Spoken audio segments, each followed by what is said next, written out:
Hey guys, welcome back to my YouTube channel Commerce Tutopedia. आज मैं आपके लिए लेके आई हूँ लॉ ऑफ वेरिएबल प्रोपोर्शन का लेक्चर वीडियो। तो बिना कोई वक्त गवाए हम ये शुरू करते हैं। और जैसे कि मैं हमेशा आप लोगों को कहती हूँ कि कोई भी आपकी क्वेरीज़ है प्लीज़ उसे सजेशन बॉक्स में लिख दीजिएगा और मैं उसे नेक्स्ट वीडियो के अंदर सॉल्व करके आपको पक्का पोस्ट करके दूँगी वो वीडियो। ठीक है, तो अब शुरू करते हैं लॉ ऑफ वेरिएबल प्रोपोर्शन। ठीक है, तो इसमें इस वीडियो में हम क्या क्या पढ़ने वाले हैं, उस लॉ की एक्सप्लेनेशन, क्या क्या पढ़ेंगे हम, उस लॉ की एक्सप्लेनेशन, उसके assumptions, stages of laws of variable proportion. तो शुरू करते हैं एक्सप्लेनेशन। तो सबसे पहली बात तो ये, मैं इसका ओवरव्यू जो है वैसे आपको दे चुकी हूँ पिछली वाली वीडियो के अंदर। तो इसका एक्सप्लेनेशन देखते हैं, इसमें क्या लिखा हुआ है।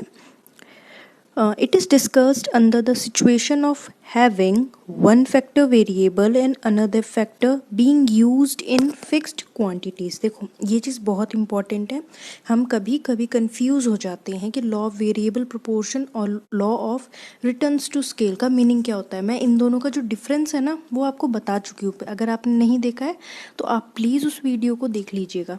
ठीक है, अब हमारे पास जो होता है इस सिचुएशन के अंदर ही बोलता क्या है कि हमारे पास टू फैक्टर्स ऑफ प्रोडक्शन होते हैं। ये इसमें अजम्पशंस में भी आती है, हम mainly two factors of production लेते हैं। एक वो जो फिक्स रहते हैं लाइक कैपिटल, एक वो जो हम चेंज कर सकते हैं जो वेरिएबल कहलाते हैं। ठीक है ना, अब ये तब आता है, ये लॉ ऑफ प्रोपोर्शन तब बनता है जब हमारे पास एक फैक्टर फिक्स और अदर इज वेरिएबल।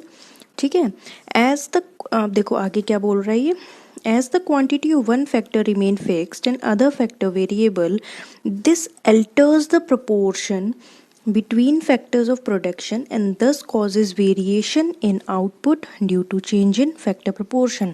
अब देखो क्या होता है कि मैं आपको ओवरव्यू दे रही हूँ इस चीज़ का कि अगर आप एक चीज़ को, सपोज करो आपने 1,00,000 ही लगाए हैं, वो मैं कैपिटल मान रही हूँ, और अब पहले आप केवल एक वर्कर से काम करा रहे थे। ठीक है, तो आपका आउटपुट कुछ अलग आ रहा होगा। अब जैसे जैसे आप अपनी कैपिटल को फिक्स रखते हो और अपने लेबर्स बढ़ाते रहते हो, वेरिएबल्स बढ़ाते रहते हो, तो आपका आउटपुट बढ़ेगा भी। ठीक है ना, बढ़ेगा, लेकिन उनको देने के लिए भी तो आपके पास पैसे होने चाहिए। तो ये जो आपका लॉ ऑफ वेरिएबल प्रोपोर्शन यही कहता है आपको कि अगर आपका एक factor remains fixed and other is variable, तो ये जो है वो अल्टर करता है फैक्टर्स ऑफ प्रोडक्शन एंड दस कॉजेज, इसी के कारण आपके आउटपुट के अंदर वेरिएशंस आते हैं। अब क्या क्या वेरिएशंस आते हैं उसे ही हम कहते हैं स्टेजेस ऑफ। ठीक है ना, अब ये जो स्टेजेस ऑफ जो रिटर्न्स होते हैं ना, तो उसको हम अगले उसमें पढ़ेंगे। ठीक है, तो इतना आपको समझ में आ गया होगा। ये ऐसे बोलता है कि एक फैक्टर फिक्स रहता है, एक वेरिएबल रहता है, जब ये एक साथ काम करते हैं तो कुछ समय बाद आपके आउटपुट चेंज होते जाते हैं, क्योंकि एक तो फिक्स है और एक वेरिएबल है आपके पास। ठीक है, अब आते हैं नेक्स्ट के ऊपर। अब इसके एजम्पशंस क्या है। Assumptions as we all know कि हमें एजम्पशंस देखने पड़ते हैं, क्योंकि हम कोई भी किस बेसिस पे ये थ्योरी बनी है ना वो चीज़ इंपॉर्टेंट होती है। तो इसमें एज्यूम किया गया है the state of technology is assume to be constant, only some factors are assume to be variable, not all the factors of production. देखो मैंने आपको कह दिया इसमें दो ही फैक्टर्स माने गए, एक फिक्स जो कि कैपिटल है, ठीक है, और या फिर लैंड ले लो आप, कुछ भी एक चीज़ ले लो आप उसके अंदर, और एक मान लो आप लेबर। और ये जो लॉ है वो कौन से पीरियड से रिलेटेड है, शॉर्ट पीरियड ऑफ टाइम के अंदर। और लास्ट है price of factors of production is assume to be unchanged, कि आप जितना उनको दे रहे हो ना वही, मतलब जितने आप लेबर लोगे उन सबको आप सेम वेजेस दे रहे हो। अगला, अब आते हैं हम स्टेजेस के ऊपर। अब इसके अंदर जो है ये बहुत अच्छा है। वैसे तो मैंने आपको ये जब आपको मैंने लास्ट वीडियो बताई थी जिसके अंदर मैंने आपको basic concept of production clear किए थे, जिसमें total physical product, average physical product, marginal physical product मैंने आपको बताए थे, तब उसके अंदर मैंने डिफाइन भी किया था थोड़ा बहुत आपको। पर चलो हम आते हैं। अब देखो मैंने आपको अभी मैं वापस बोल रही हूँ कि जैसे ही आप एक चीज़ को फिक्स रखोगे और एक वेरिएबल रहेगा तो आउटपुट के अंदर चेंजेस आएंगे। अब किस तरीके से चेंजेस आएंगे वो यहाँ देखेंगे हम लोग। ठीक है, अब देखो, पहले मैं आपको इसका एक एग्जांपल देती हूँ। देखो, सपोज़ करो आपने एक नई कैपिटल इन्वेस्ट करी है और आप कुछ लेबर्स को काम करवा रहे हो। तो जब लेबर्स भी काम करना शुरू करेंगे और हम जब कैपिटल लगाएंगे तो, या फिर हम लैंड यूज़ करेंगे, तो आप एक चीज़ पे ध्यान दो कि फर्स्ट जब हम काम करना शुरू करते हैं तो हमारा जो प्रोडक्टिविटी है वो ऑब्वियस सी बात है बहुत ज़्यादा होती है, ठीक है, क्योंकि हर चीज़ अच्छे से यूटिलाइज हो सकती है, उस समय कोई स्कैसिटी नहीं है, वर्कर्स की भी मोटिवेटेड रहते हैं, तो हर आउटपुट क्या है, ऑटोमेटिकली ज़्यादा आएगा। फिर एक ऐसा स्टेज आएगा जिसके अंदर आप जैसे जैसे अब लेबर्स बढ़ाते जाओगे लेकिन अपनी कैपिटल या लैंड को आप उतना ही रख रहे हो, तो अब होगा क्या कि थोड़ी देर में ये इसका जो प्रोडक्टिविटी है आपके फिक्स फैक्टर की वो कम होने लग जाएगी, और इसी तरीके से आपके जो वेरिएबल्स हैं वो भी क्या होंगे, डीमोटिवेटेड होने लग जाएंगे, थकने लग जाएंगे, कोई और कारण आ जाएगा उस चीज़ के पीछे। तो वो एक पॉइंट आएगा जब उनकी जो प्रोडक्टिविटी है will remain equal even if we are increasing the labours और वेरिएबल फैक्टर्स। और थर्ड स्टेज वो आएगा जब हमने क्या किया कि फिक्स को फिक्स रखा, लेकिन हमने जो वेरिएबल है उसको इतना बढ़ा दिया है कि आउटपुट के अंदर क्या हो रहा है, डिमिनिशिंग हो रहा है, क्योंकि कोई भी कारण हो सकता है, उसका जो कारण है, रीजन है, वो मैं आपको बाद में डिफाइन करूँगी। तो हमने क्या देखे, कितने स्टेजेस होते हैं, 3 स्टेजेस होते हैं। तो अब आ जाते हैं इस थ्योरी के ऊपर। तो पहला क्या होता है, इंक्रीजिंग रिटर्न्स टू फैक्टर, क्योंकि प्रोडक्शन या आउटपुट जो है वो इंक्रीज हो रहा होता है इस स्टेज के अंदर।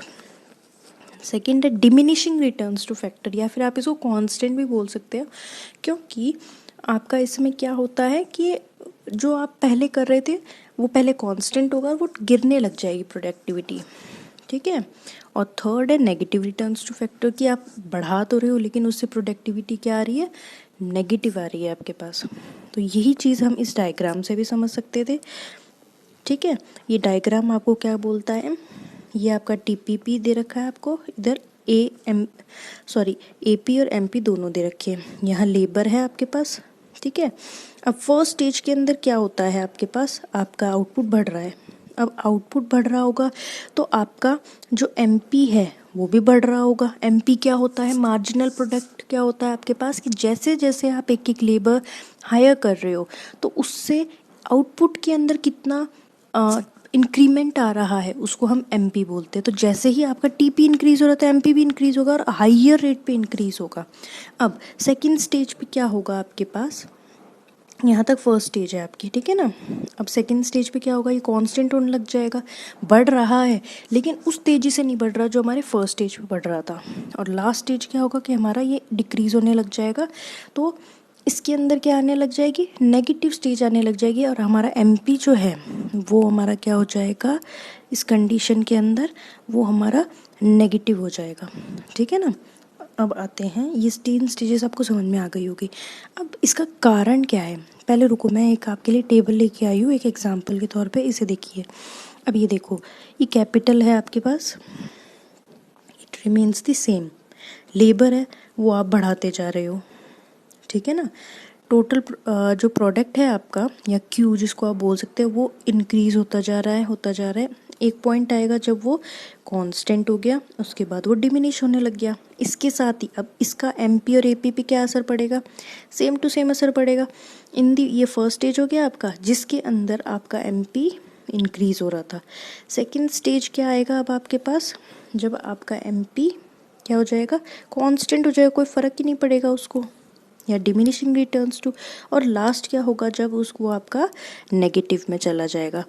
तो आई होप ये 3 स्टेजेस आपको क्लियर हो गए होंगे। अब जो रीजंस हैं इनके पीछे वो हमें जानने ज़रूरी है, ठीक है।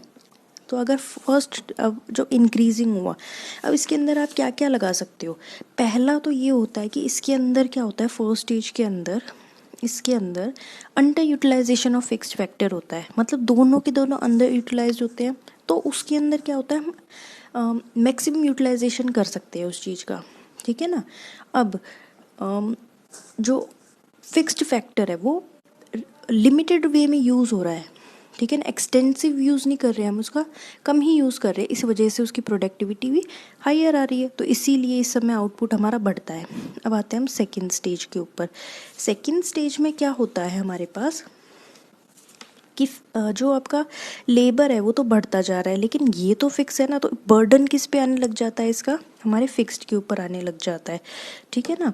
अब अगर ये परफेक्ट सब्स्टिट्यूट होता, ये परफेक्ट सब्स्टिट्यूट नहीं होता, मतलब जो वेरिएबल है ना ये फिक्स का परफेक्ट सब्स्टिट्यूट नहीं होता। ऐसे नहीं हो सकता कि हम लोग क्या करें, इसको सब्स्टिट्यूट कर दे किसी तरीके से, नहीं, ठीक है ना। तो ये अब इस समय क्या होता है, बर्डन आने लग जाता है, तो बर्डन आने लग गया तो क्या होगा, हमारे पास यहाँ पे हमारे पास डिमिनिशिंग रिटर्न्स आने लग जाएगी, ठीक है। क्योंकि हमारे पास फैक्टर्स इनफाइनाइट थोड़ी ना है, हमारे पास तो लिमिटेशंस के अंदर है, ठीक है ना, और उसे हम यूज़ भी एक एक्सटेंट तक ही कर सकते हैं, ठीक है, ओके। और नेक्स्ट हमारे पास हो गया था कि अब यहाँ पे स्कैसिटी होने लग गई हमारे पास फिक्स फैक्टर की, ठीक है। इसका जो भी था हमने पूरी तरीके से यूज़ कर लिया है। अब जब हम उस ऑप्टिमल पॉइंट पे पहुँच चुके होंगे, अब उसके बाद क्या होगा, आपको क्या लगता है, उसके बाद चाहे आप कितने भी लेबर बढ़ाओ, क्योंकि यहाँ पर इसकी जो इसको एक्सप्लॉइट कर चुके हैं हम, पूरी तरीके से यूज़ कर चुके हैं, तो ये उतनी प्रोडक्टिविटी दे नहीं सकता, बेमेल हो चुकी है चीज़ें, ठीक है ना। यहाँ पे इसी वजह से ये नेगेटिव रिटर्न्स, अब आउटपुट जो होगा आपका नेगेटिव हो जाएगा। सो गाइस, आई होप ये चीज़ आपको लॉ ऑफ वेरिएबल प्रोपोर्शन आज इस लेक्चर के साथ क्लियर हो गया होगा। मैंने बहुत ही साधारण लैंग्वेज में आपको ये चीज़ समझाने की कोशिश करी, जैसे मैं और आप बात कर रहे हैं, मैं उस वे में नहीं, क्योंकि मैं चाहती हूँ बेसिक क्लियर हो, ठीक है। लैंग्वेज में इतना नहीं रखा, आपको समझना ज़रूरी है कि वो होता क्या है, ठीक है ना। तो नेक्स्ट क्लास में मैं आपके लिए लेके आने वाली हूँ laws of returns to scale. तो आप लोग इस वीडियो को ज़रूर लाइक कीजिएगा, और अगर कोई भी कमी लगती है आपको प्लीज़ सजेशन बॉक्स में डालिएगा, और प्लीज़ ज़्यादा से ज़्यादा शेयर कीजिएगा, ठीक है ना। सो या थैंक यू गाइस।